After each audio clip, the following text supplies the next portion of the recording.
Nessa noite, nosso estudo é sobre o livro Caminho, Verdade e Vida, capítulo 116, chamado Agir de Acordo. Nesse capítulo, Emmanuel escolhe uma passagem de Paulo, a Epístola a Tito, que realmente mexe muito conosco, traz de uma forma muito atual para nós termos consciência da necessidade de nós falarmos e agirmos da mesma forma.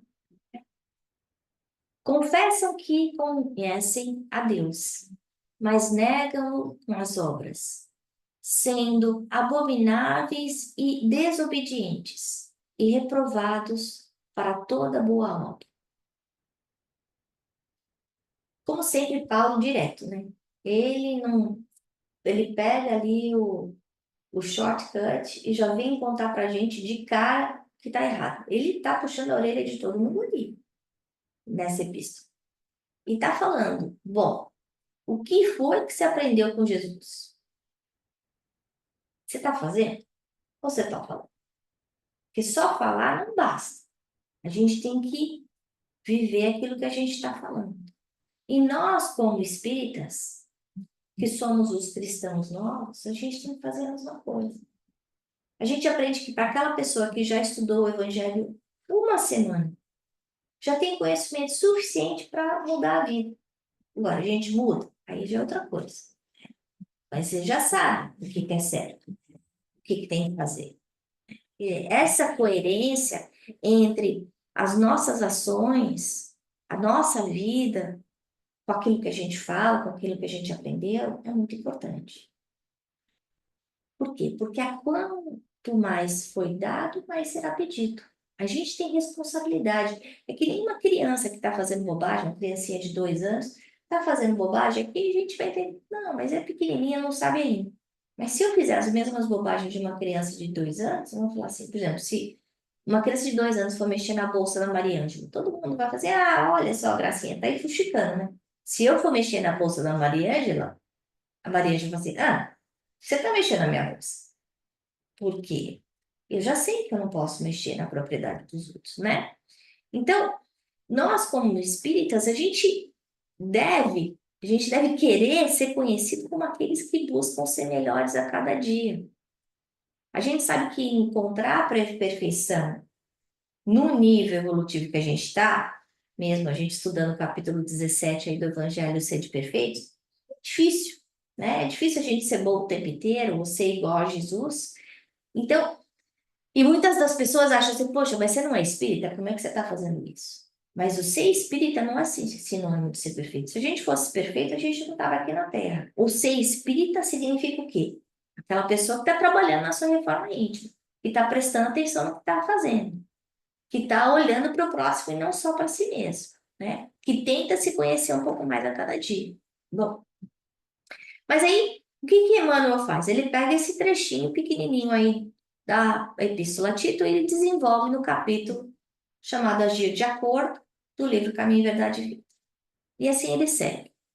O Espiritismo, em sua feição de cristianismo redivivo, essa palavra é importante. Redivivo no aspecto de cristianismo voltando, né? Purificado, porque a gente conhece muitas religiões cristãs que não são exatamente cristãs hoje, né? Tem um papel muito mais alto do que o simples campo para as novas observações técnicas da ciência instável do mundo. Então, ele está falando que o nosso cristianismo ele tem que ser muito mais do que a fenomenologia mediúnica. A Terra, até agora, no que se refere às organizações religiosas, tem vivido repleta dos que confessam a existência de Deus, negando-o, pois, através das suas obras individuais. É só a gente ver os escândalos que a gente enxerga aí nas religiões ao redor do mundo, né? Um monte de gente que não devia estar fazendo o que está fazendo.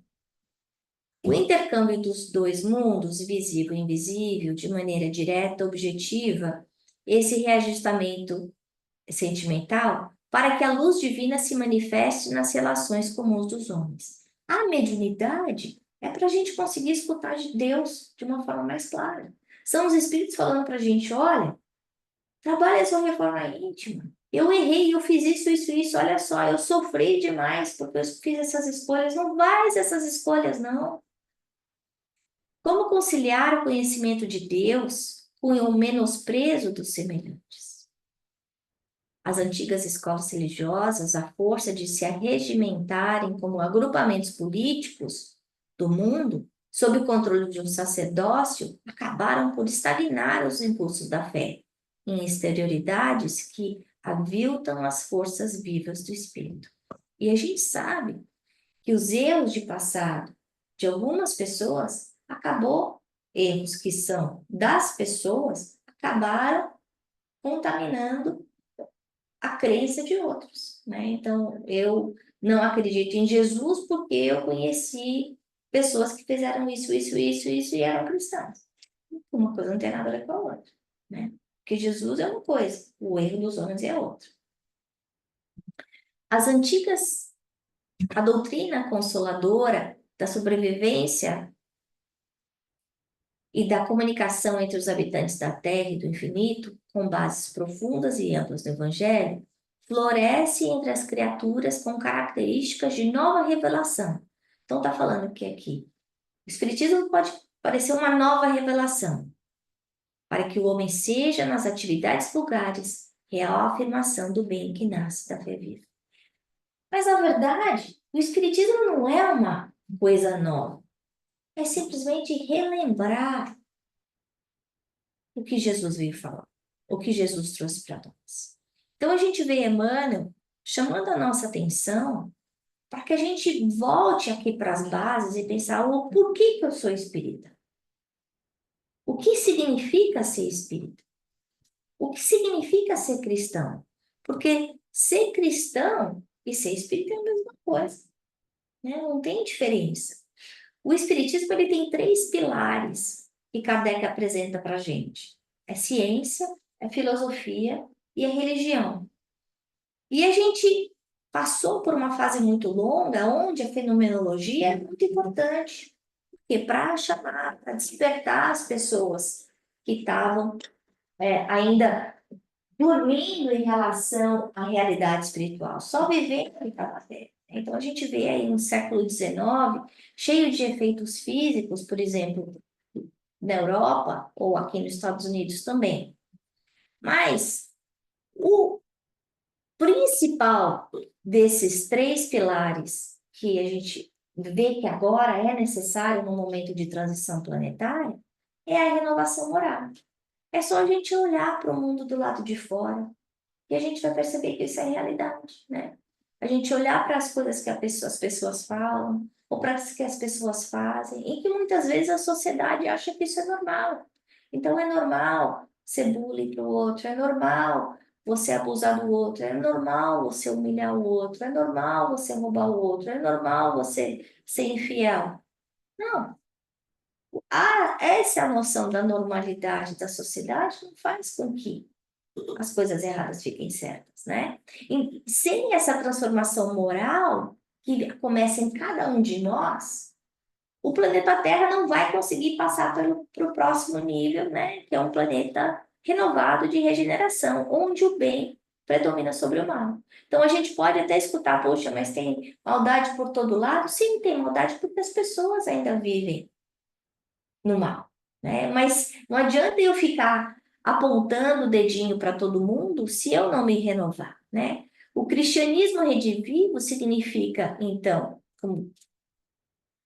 como Emmanuel está falando aqui, é para a gente recordar, é para a gente entender as noções morais que Jesus trouxe para a gente, né?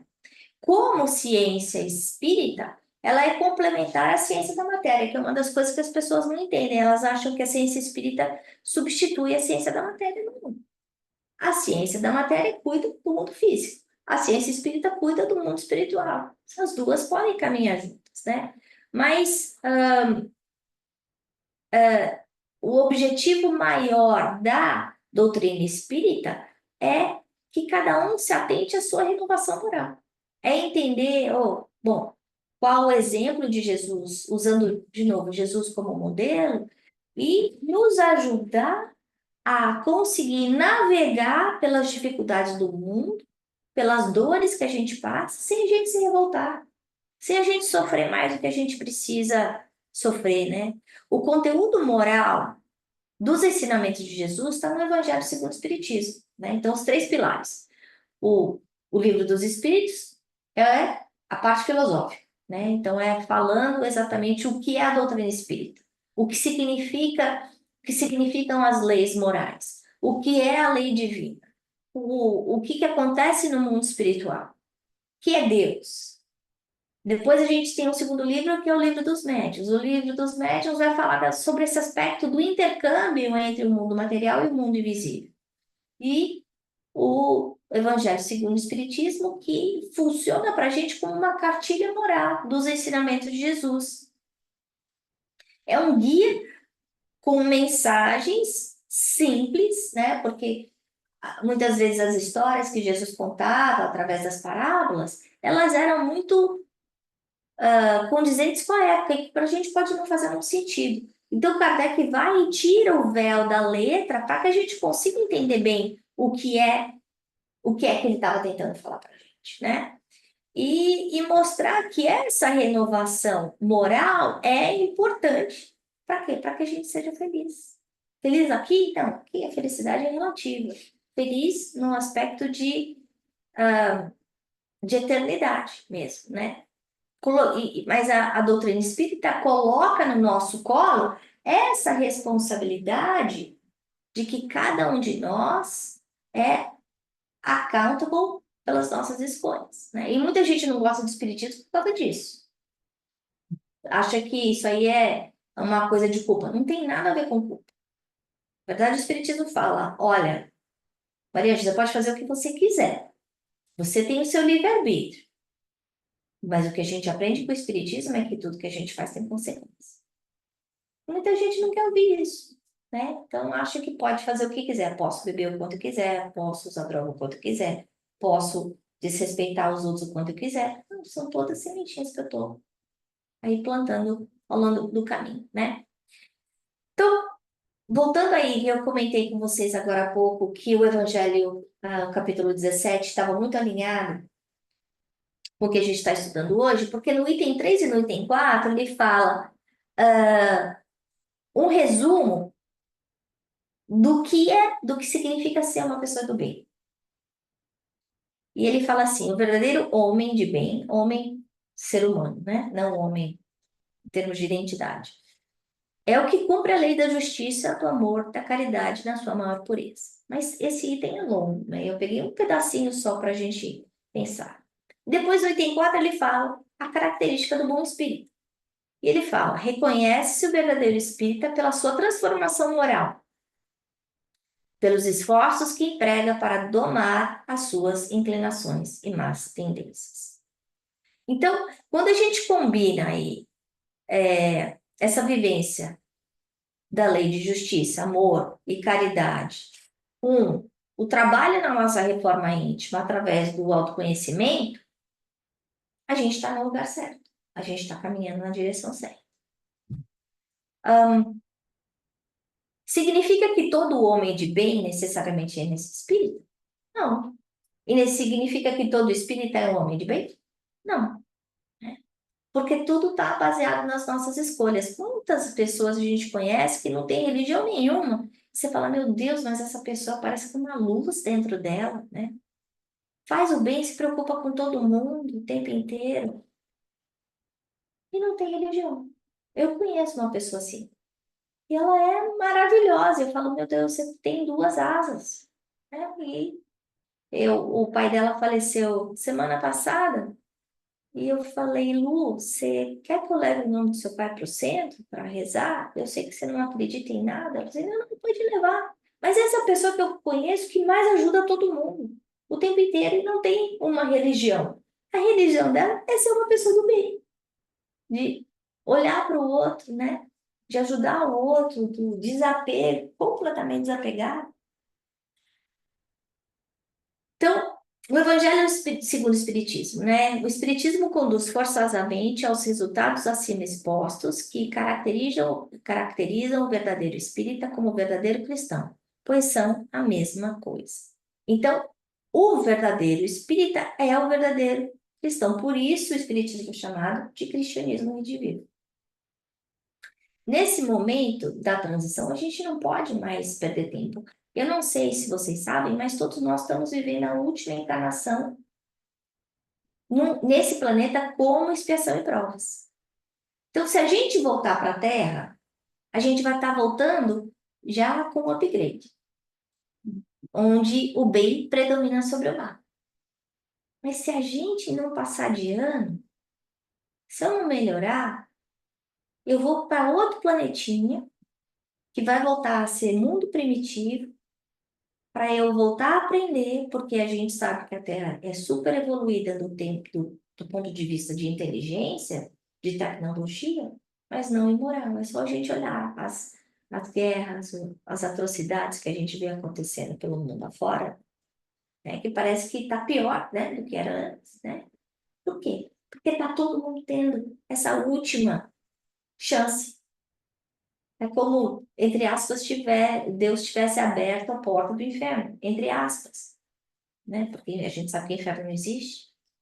Mas o ponto é, nós estamos tendo a nossa última chance. E o que é que a gente vai fazer com essa chance? Como é que eu vou lidar com essa chance, né? Tá na hora da gente colocar em prática o que a gente já aprendeu. Quando Jesus falou, batei e abrireis, pedi e dar-se-vos-á, ele está falando para a gente, olha, eu estou aqui. E muitas vezes a gente fica de braço cruzado. E a gente gosta de sofrer, e a gente gosta de reclamar. É como se a gente gostasse de botar aquela dor que a gente tem uma vomitada, bota dentro de um ziploc e bota no freezer. Aí de tempo em tempo a gente vai lá, abre o freezer, abre o ziploc, dá uma cheiradinha assim, é ruim mesmo, põe lá no freezer. Quantos de nós não faz isso? A gente tem uma coleção de ziploc com vômito dentro do freezer. E a gente fica orgulhoso de contar, né? Não, porque eu tenho 10 desse, 15 daquele. Não, pra quê? Né? Então, Jesus, na hora que ele fala para a gente, vem, vem, porque meu jugo é leve. Eu quero que você aprenda a amar. Você não vai mais ter saquinhos de ziploc de vômito dentro do freezer. Vai jogar tudo fora. E aí você não precisa ficar sofrendo hoje pelo que aconteceu há 15 anos atrás, há 20 anos atrás. Passou. Deixa pra lá, joga os saquinhos de ziploc fora. O nosso progresso moral, a nossa transformação, ela é boa pra gente, né? Porque jogar saquinho de vômito é bom pra gente, né? Porque é difícil a gente fazer, mas quando a gente faz assim, nossa, tinha um peso, né? Isso é bom para quem está do nosso lado também. Porque a nossa transformação moral inspira as pessoas que estão ao nosso redor. Há muito tempo atrás, quando eu estava ainda na Califórnia, uma pessoa que ia ao centro me perguntou, Ana, meu marido não vem no centro, será que você pode conversar com ele para ver se convence ele a vir aqui? Porque ele precisava muito vir tomar paz. Aí eu falei para ela, então, você quer saber o melhor jeito de convencer ele? É você mudar, é você se transformar. Porque à medida que a gente se transforma, o outro vai falar assim, puxa vida, a Ana batia a porta, falava palavrão, brigava com todo mundo no trânsito. Não vejo mais ela fazer isso. Ela saía cansada de casa, reclamando de tudo, volta do centro feliz, não quer brigar. Eu falo as besteiras, ela nem responde. A nossa transformação vai mostrar que tem alguma coisa de diferente nos ensinamentos de Jesus. E essa transformação não é importante só para o nosso cônjuge, como no caso essa pessoa que veio falar comigo, que é um caso real, mas vai ser para os nossos filhos também. No momento em que os nossos filhos não querem saber de Deus, que acham que Jesus foi inventado, né? Que não estão preocupados. A nossa transformação moral vai ser aquele estímulo para inspirar a religiosidade neles. E ninguém está dizendo que eles têm que ser espírita. O ponto não é religião. O ponto é religiosidade, porque Deus é um só, tanto faz. Você pode dar o nome que você quiser para Deus, Krishna, sei lá, Alá, não importa. Deus é um só tem um Criador, né? Isso, essa diferença entre religião e religiosidade é o que intoxicou o mundo desde o século IV, quando começaram a politizar a igreja, quando começaram a desvirtuar tudo que Jesus tinha deixado. Imagina, isso começou no século IV, gente. E aí depois veio tudo aquilo que a gente conhece, de venda de indulgência, de favor, de roubar, né, das cruzadas, de queimar as pessoas. E aí, onde é que está a religiosidade das pessoas que fazem isso? De matar gato, que achar que gato era a reencarnação de Satanás, e aí de repente tem epidemia de febre tifoide, porque mataram os gatos. Então os ratos correram soltos. Então, é a gente entender essa incoerência e a gente se perguntar, essa incoerência está dentro de mim? Então eu estou aqui, Ana, dirigente do centro, como é que eu ajo com as pessoas, dentro de casa e fora de casa? Qual que é o exemplo que eu estou dando para os meus filhos? A hora que eles falam as bobagens para mim ou fazem as bobagens? Qual é o meu comportamento? Porque ele vai cobrar, ele vai falar. A doutrina de Jesus é baseada no amor. Se a gente tiver que resumir em uma palavra, é amor. E é esse amor que a gente tem que trazer para dentro do nosso lar, para dentro da nossa sociedade, né? Então, se a gente busca uma religião, a gente tem que prestar atenção nos valores dessa religião. Eu estava em São Paulo e estava indo para o aeroporto, estava um trânsito danado na Marginal, então o moço que dirigiu a gente foi por dentro, pela Zona Leste. E não, eu não sei o nome da rua que a gente estava, mas tinha uns templos religiosos. Gente, parecia coisa do rei Salomão, assim. De suntuoso, de grande, de enorme, assim. De verdade. Um monte de igreja lá. E aí, cadê Jesus dentro daquela igreja? Será que ele está ali? Será que ele está dentro do coração das pessoas? A gente sabe que toda a igreja recebe ajuda do plano espiritual maior. Mas quando a gente acaba valorizando muito mais a matéria sobre o espírito, a gente se perde aí no meio do caminho. Então, mesmo a ajuda estando vindo, é como se eu tivesse com um guarda-chuva. A chuva de bênçãos está caindo em cima de mim, mas eu estou com um guarda-chuva. Eu não recebo, né? Então, quando a gente fica pensando no tamanho de tempo, nos dogmas, nos cultos externos, não é isso que importa. Jesus falou há 2000 anos. Não tinha uma pedra para recostar a cabeça. Tinha um par de sapato. E deixou aí uma mensagem para a gente que não tem uma pessoa que não tenha mais livro escrito sobre a vida do que Jesus.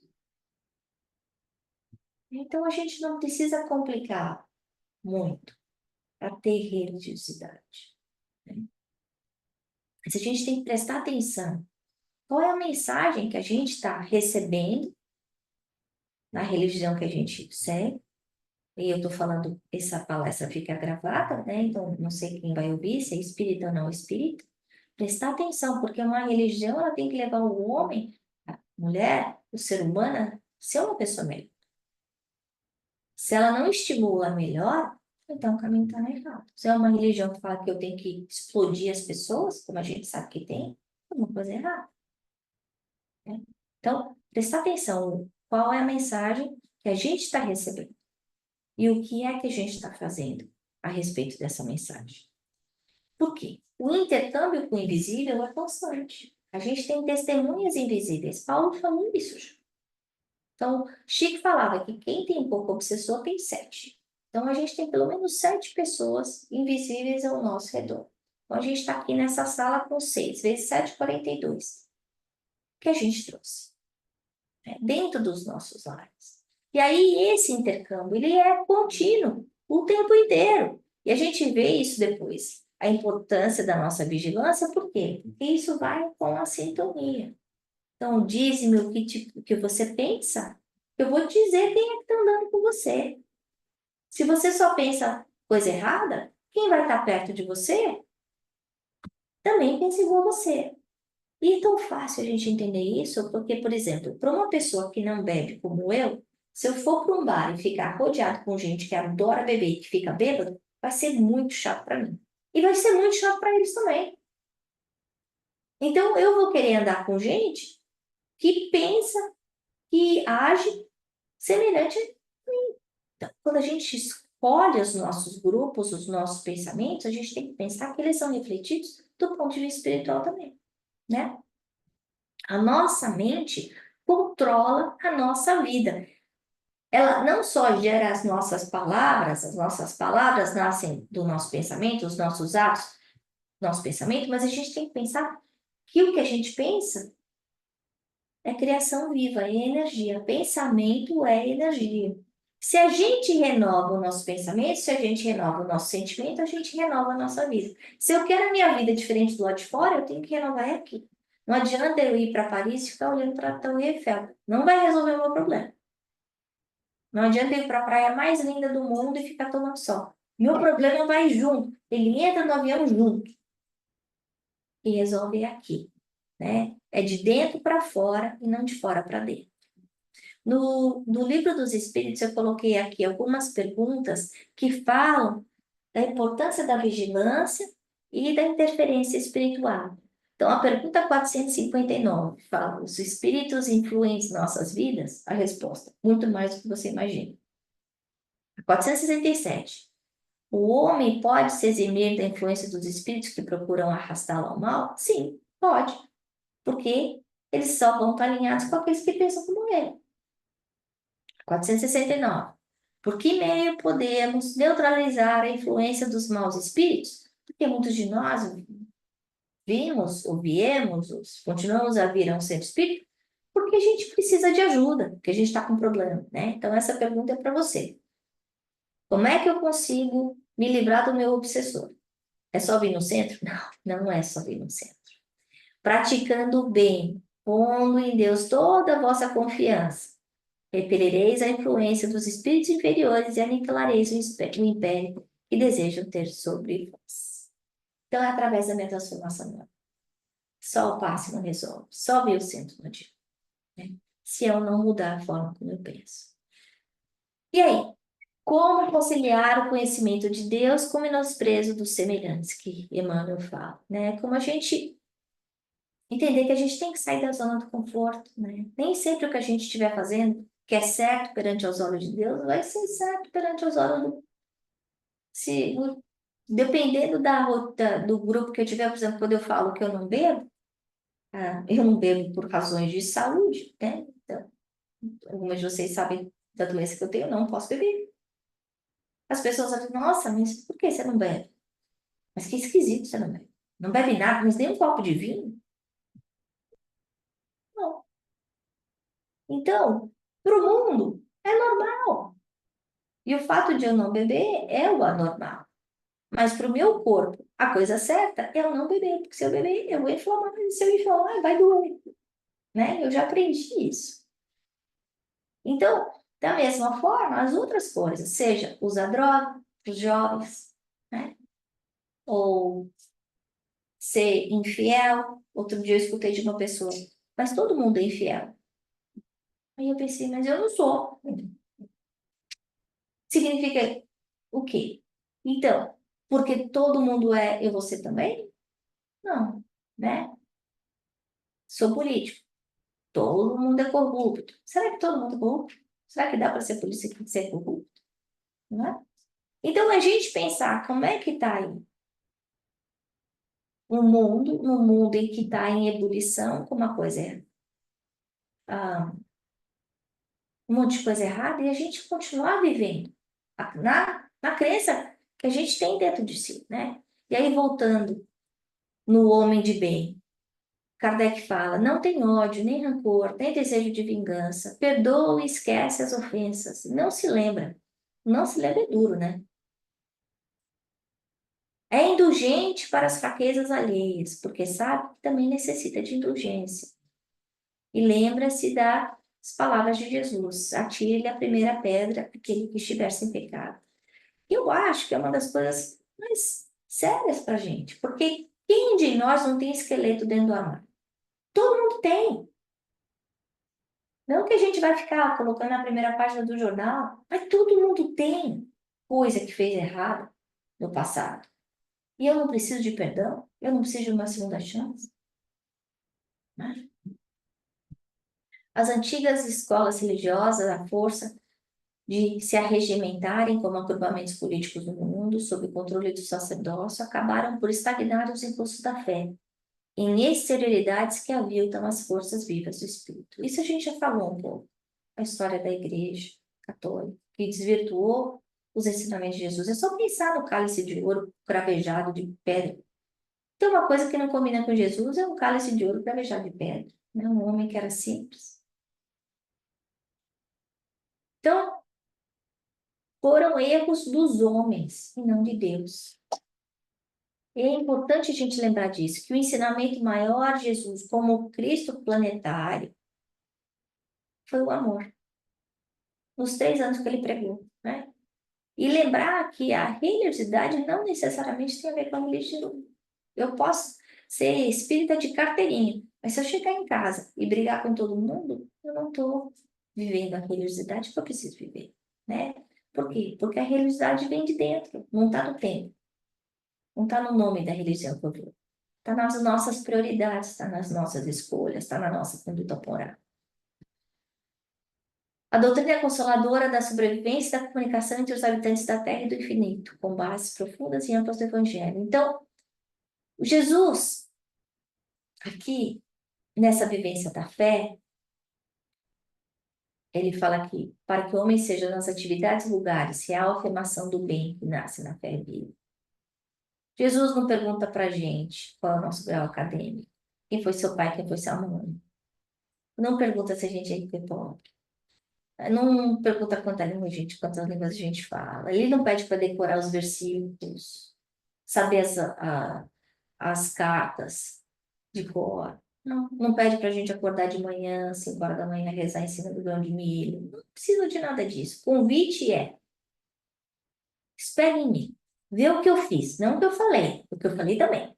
Mas veja o que eu fiz. Eu não julguei uma vez ninguém. Até a mulher adulta, ele falou assim, ó, vai e não peques mais. Ele não falou, você fez, não fez, não. Não, a única coisa que ele está falando é isso. Essa é a vivência da fé. É a gente usar do amor o nosso maior recurso, né, no dia a dia. E eu sei que a perfeição ainda está longe, né? Aqui na Revista Espírita fala, o espírita deve, diante de seus oponentes, esforçar-se para mostrar por seu próprio exemplo que a doutrina espírita não que a doutrina espírita é. Não basta dizer-se espírita. Aquele que o é de coração prova com seus atos. E os atos da gente vêm através da vigilância. Então, eu prestar atenção no que eu estou pensando, no que eu estou fazendo, no autoconhecimento que a gente vê, Santo Agostinho, quando eu botar a cabeça no travesseiro, eu pensar, eu fiz o melhor que eu pude, não fiz. E na nossa reforma íntima, eu pensar que hoje eu quero ser melhor do que eu fui ontem, e amanhã eu quero ser melhor do que eu fui hoje.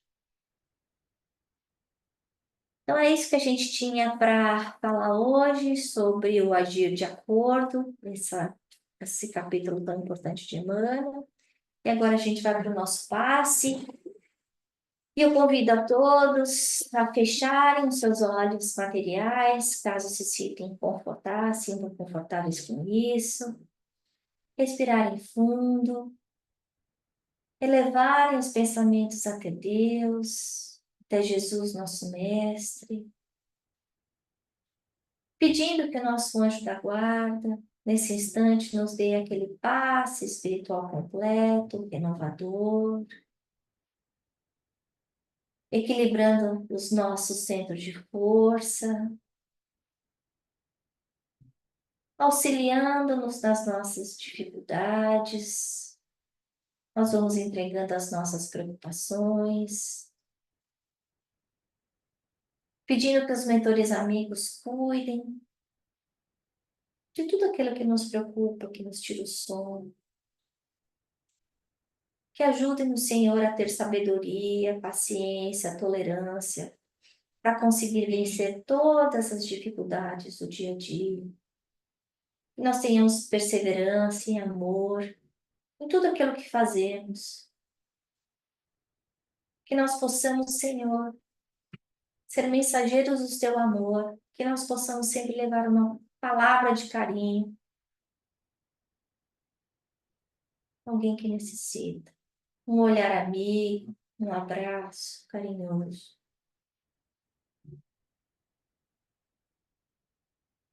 Senhor, que os espíritos que estão aqui necessitados possam ser auxiliados também, ajudados, levados até as esferas mais altas, onde possam ser cuidados da melhor maneira possível. Cuida do nosso planeta Terra, Senhor, que sofre tanto. Ampara os seus governantes para que eles tenham consciência das suas responsabilidades. Cuida de todos aqueles que sofrem por dores, perdas, sejam elas físicas ou morais. Que a tua fé e o teu amor possa resplandecer em cada coração, Senhor, contagiando a todos aqueles que necessitam de uma palavra de esperança. Fica conosco, segura a nossa mão no momento de transição, Senhor, para que nós continuemos firmes na fé, apesar das dificuldades e dos problemas do dia a dia. Finalmente pedimos que fluidifique a nossa água, colocando aí tudo aquilo que necessitamos, para que tenhamos uma semana de muito equilíbrio e de muita paz. Que assim seja, graças a Deus. Graças a Deus, muito obrigada. Uma boa noite a todos. Que Jesus nos abençoe.